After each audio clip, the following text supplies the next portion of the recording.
Hello everyone, this is me Sathiya here. मैं आपके लिए लेके आई हूँ एक और रीडिंग जो कि होगी फॉर हूएवर नीड्स इट। अगर राइट नाउ गिवन सिचुएशन में आपको कभी कभी डाउट होता है, फियर होता है कि क्या उनकी ज़िंदगी में कोई और इंसान है या नहीं, जिसकी वजह से आपकी लव लाइफ इन्फ्लुएंस हो रही है, तो ये रीडिंग चेक कर सकते हो। यहाँ पर हम इनकी ज़िंदगी में कोई और इंसान होना इन अ लविंग या रोमांटिक वे में हम जानने की कोशिश करेंगे कि उनकी लाइफ में कोई ऐसा पर्सन रोमांटिकली है या नहीं। तो अगर आप ये जानना चाहते हो तो स्टे ट्यून्ड। और रीडिंग शुरू करने से पहले रिमाइंड करवा दूँ कि ये एक जनरल रीडिंग है, सबके साथ मैच कर भी सकती है और नहीं भी। सो जो बातें जो मैसेजेस मैच करते हैं उन मैसेजेस को पिक करो और बाकी सबको छोड़ दो। अगर आप पर्सनल रीडिंग्स चाहते हो पेपाल से इजी पैसे से पेमेंट कर सकते हो। सिर्फ तभी रीच आउट करो ताकि आपका भी टाइम वेस्ट नहीं हो और मेरा भी। सो क्या उनकी ज़िंदगी में इन अ लविंग वे कोई और इंसान है, हाँ या ना। पहला कार्ड आ चुका है जो कि एट ऑफ सोर्ड्स का है, which is a no sign, but let's take one और टू मोर कार्ड्स। फिर जानते हैं कि क्या उनकी ज़िंदगी में इन अ लविंग रिलेशनशिप कोई और इंसान है, हाँ या ना। वैसे to be honest eight of swords के साथ कभी भी it can not be the case, but या let's see. Four of wands, the high priestess और फाइव ऑफ wands। अच्छा, यहाँ पे एक चीज़ मैं यहाँ पे मेंशन करूँगी, अगर आपकी लव लाइफ में इस इंसान के साथ कोई इश्यूज़ आ रहे हैं तो उसमें काफ़ी हद तक चांसेस ये हैं कि उसके इश्यूज़ जो हैं, जो ब्लॉक्स जो आ रहे हैं लव लाइफ को लेकर, वो उसकी फैमिली की वजह से आ रहे हैं। उसकी family could be the reason जिसकी वजह से आपका रिलेशनशिप आगे नहीं बढ़ रहा। और चांसेस बहुत स्ट्रांग हैं कि पर्सन जो है गिवन सिचुएशन में स्टक फील कर रहा है, लेकिन इसकी ज़िंदगी में कोई और इंसान इन अ लविंग वे नहीं है, लेकिन फैमिली का इन्फ्लुएंस जो है वो काफ़ी स्ट्रांग लग रहा है आपके पर्सन के ऊपर, जिसकी वजह से आपको टाइम टू टाइम इश्यूज रहेंगे अपने पर्सन के साथ, क्योंकि वो फैमिली को प्रायोरिटाइज करेंगे। ही और she is a family person. So कहीं ना कहीं फैमिली डोमिनेंट रहते हुए कनेक्शन में हमेशा नेगेटिवली इन्फ्लुएंस करेगी। अच्छा, एक चीज़ मैं यहाँ पे मेंशन करूँगी, जो भी ये पर्सन है जिसके साथ आप करंटली डील कर रहे हो या जिसके लिए रीडिंग चेक कर रहे हो, ये पर्सन अगर चाहे तो सिचुएशन को बेटर कर सकता है। अगर चाहे सोच समझ कर एक्शन ले तो वो कनेक्शन में सिचुएशन को बेहतर कर सकता है। लेकिन मुझे लगता है कि आपके पर्सन जो हैं अपनी फैमिली की वजह से काफ़ी डिस्टर्ब्ड हैं। एक और चीज़ मैं यहाँ पे मेंशन करूँगी, आप में से कुछ लोगों के लिए चांसेस बहुत स्ट्रांग रहेंगे कि इनकी फैमिली की वजह से इनकी लाइफ में कोई और पर्सन, फैमिली की तरफ से इनके ऊपर कोई और पर्सन इम्पोज किया जा रहा हो। एज इनकी जैसे फैमिली की तरफ से कोई प्रपोजल आता है और सिचुएशन को आगे ले जाने की बात की जाती है, लेकिन इनके अपने लाइफ में इनके अपने एंड से कोई रोमांटिकली पर्सन ऐसा नहीं है जिसके साथ ये इन्वॉल्व है। मुझे नहीं लगता इस इंसान के पास इन चीज़ों के लिए टाइम भी है टू बी ऑनेस्ट। और अगर फैमिली की तरफ से कोई इम्पोज भी की जा रही है चीज़, तो सीम्स लाइक ये पर्सन उस चीज़ को हैप्पीली डील नहीं कर रहा। मुझे लगता है कि this person is not happy in any possible way. लेकिन समहाउ आप में से कुछ लोगों के लिए पर्सन का जो अपनी लाइफ के ऊपर कंट्रोल है वो काफ़ी कम है, क्योंकि उसकी फैमिली बहुत डोमिनेंट है। स्पेशली उसके जो पेरेंट्स हैं, चाहे वो मदर फिगर है या फादर फिगर है, वो बहुत ज़्यादा स्ट्रांगली डोमिनेंट हैं और होल्ड रखते हैं इसकी लाइफ के ऊपर। आप में से कुछ लोगों के लिए चांसेस बहुत स्ट्रांग है कि आपका पर्सन फाइनेंशियली जो है वो स्टेबल नहीं हो, जिसकी वजह से वो दूसरों के ऊपर डिपेंडेंट होते हुए भी उनके डिसीजंस को एक्सेप्ट करता है। सो चांसेस बहुत स्ट्रांग है कि आपके पर्सन की ज़िंदगी में कोई और इंसान लविंग वे में तो नहीं है फॉर श्योर। अगर आपके पर्सन की फैमिली की तरफ से कोई इम्पोज भी किया जा रहा है तो मुझे नहीं लगता कि पर्सन हैप्पीली उस चीज़ को कंसिडर करेगा। मुझे लगता है कि वो चाहेगा कि सिचुएशन को वो हैंडल कर सके, लेकिन राइट नाउ गिवन सर्कमस्टांसेस में मुझे आपका पर्सन थोड़ा स्ट्रेस्ड आउट लग रहा है। So with all the cards here, नहीं है उसकी ज़िंदगी में कोई इंसान जिसके साथ वो रोमांटिकली इन्वॉल्व हैं। Let me take two cards to see कि इस इंसान की एनर्जी टुवर्ड्स यू क्या है।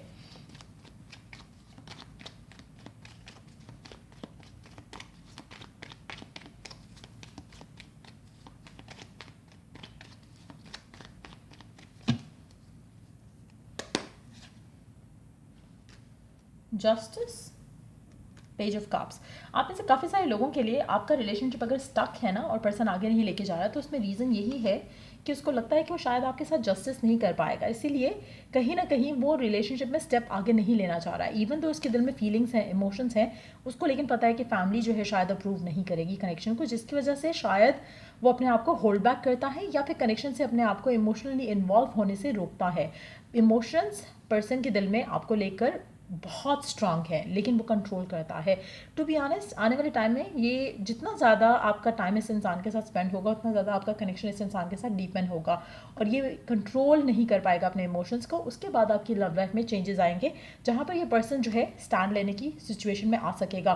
गिवन सिचुएशन में जब भी आपके बारे में सोचते हैं, जब भी ये आपके साथ बात करते हैं, या आपके साथ जो कनेक्शन का फ्यूचर सोचते हैं, इनको हमेशा फियर आता है कि I don't think I can handle it.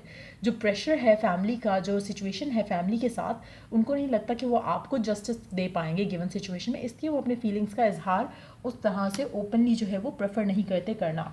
Let's see under the deck we do have 10 of pentacles. Definitely वो चाहते हैं कि आपके साथ उनका कनेक्शन बने और स्टेबली आगे बढ़े, बट कहीं ना कहीं नेगेटिव इन्फ्लुएंस है जो कि उनको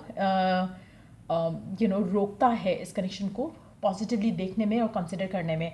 बट मुझे लगता है कि आपके पर्सन जो हैं स्लोली बट श्योरली इस जगह पर आ सकेंगे जहाँ पर वो स्टैंड ले सकें। लेकिन टू बी ऑनेस्ट, आपके पर्सन को फियर भी है कि what if they are left out, family के साथ कट ऑफ हो गया, या फिर किसी ने सपोर्ट नहीं किया इनके डिसीजन को, तो क्या होगा। सो इसीलिए वो थोड़े फियरफुल होकर चल रहे हैं इस रिलेशनशिप को लेकर। लेट्स सी कि गिवन सिचुएशन में आपके लिए गाइडेंस क्या है। What is the guidance for you? Creativity, use your learning experiences to create something new.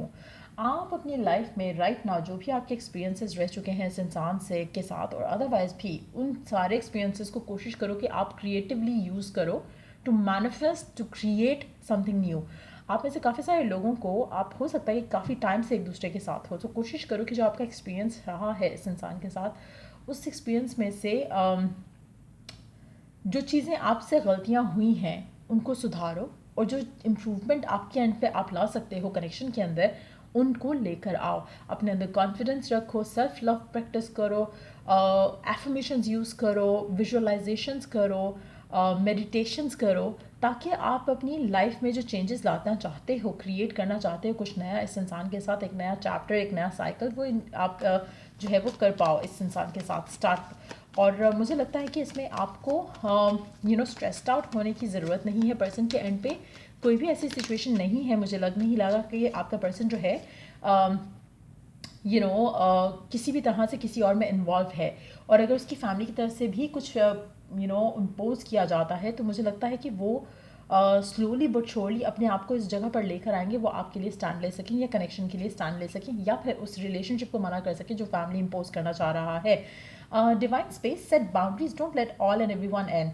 Again मुझे लगता है कि आपके रिलेशनशिप में लोगों का जो इन्फ्लुएंस है वो काफ़ी ज़्यादा स्ट्रॉन्ग है। आपके पर्सन की फैमिली की तरफ से मुझे लगता है कि बहुत ही ज़्यादा एक इन्फ्लुएंस आ रहा है, जो कि आपके रिलेशनशिप को डेफिनेटली नेगेटिव अफेक्ट करेगा, या कर रहा है। शायद उसी की वजह से आपके दिल में डाउट्स या फियर्स आते हैं। But yes, if you allow कि ये आप थॉट प्रोसेस में अलाउ करो और नेगेटिविटी सोचना शुरू कर दो, तो और चीज़ें ख़राब होंगी। सो इट्स वेरी इंपॉर्टेंट कि आप हर नेगेटिव थॉट को केटर नहीं करो। आप हर सिचुएशन को, हर इंसान को अपने रिलेशनशिप में हावी नहीं होने दो।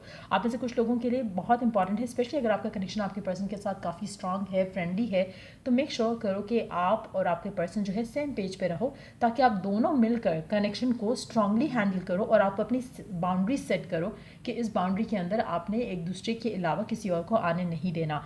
आप में से कुछ लोगों के लिए आपका अपना म्यूचुअल कनेक्शन काफ़ी स्ट्रांग होने की ज़रूरत भी है। सो ये थी रीडिंग आप लोगों की। अगर आपको हेल्प किया हो, गाइड किया हो, तो लाइक शेयर और सब्सक्राइब ज़रूर करो। Till I do the next reading आप लोगों के लिए, टेक केयर एंड बाय।